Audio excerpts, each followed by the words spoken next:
অসাধারণ। মনটা ফুরফুরে আছে। এবার এই মেজাজে একটা সুন্দর মনের কথাগুলো লিখে ফেলি, তাহলেই হয়ে যাবে। আজ চোখের তারায় ঠিকানা পাই ইচ্ছেরা, কোন ভালোবাসা গোপন রেখেছে ঠিকই স্বপ্নেরা। রোদ মেখে ঠোঁট ছোবে অজানার পিছু যাবে, মুঠো ভরা সোহাগী আদর। আর বাদরামি করিস না, আয়।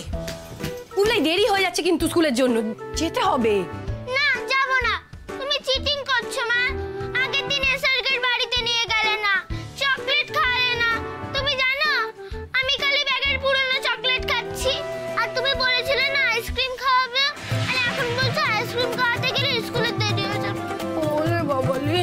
আচ্ছা ঠিক আছে বাবা, আমি আসার সময় আইসক্রিম নিয়ে আসবো, কেমন? Thank you. আচ্ছা বলছি, এবার লক্ষ্মী বাচ্চার মতো যাও, চটপট রেডি হয়ে নাও, জামা প্যান্ট পরে নাও, স্কুলের ব্যাগ নিয়ে নাও, তারপর আমি তোমাকে জুতোটা পরিয়ে দেবো, কেমন? ওকে। দেখি।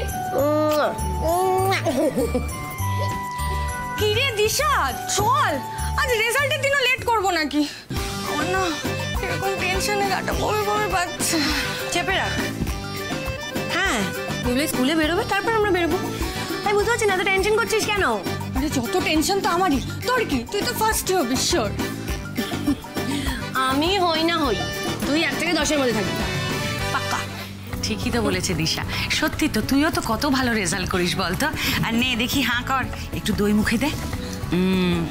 আমি এই দই খেয়ে মায়ের আশীর্বাদ নিয়ে রেজাল্টের খবর নিতে যা, দেখবি দুজনের রেজাল্ট ভালোই হবে। হ্যাঁ, ওই না খবর কে এলো? আমি দেখছি।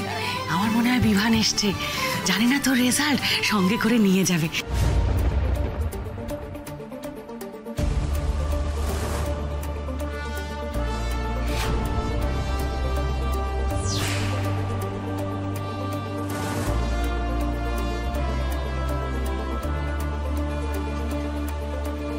আপনারা এখানে?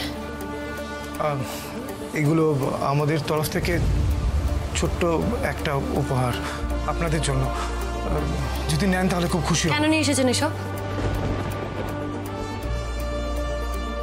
আগের দিন আমাদের অপমান করে মন ভরেনি, আজকে বাড়ি বই অপমান করতে এসেছেন? না দিশা, আপনি আমাদেরকে ভুল বুঝছেন। আমরা সত্যি সত্যি এখানে আপনার কাছে ক্ষমা চাইতে এসেছি। বাহ বাহ বাহ,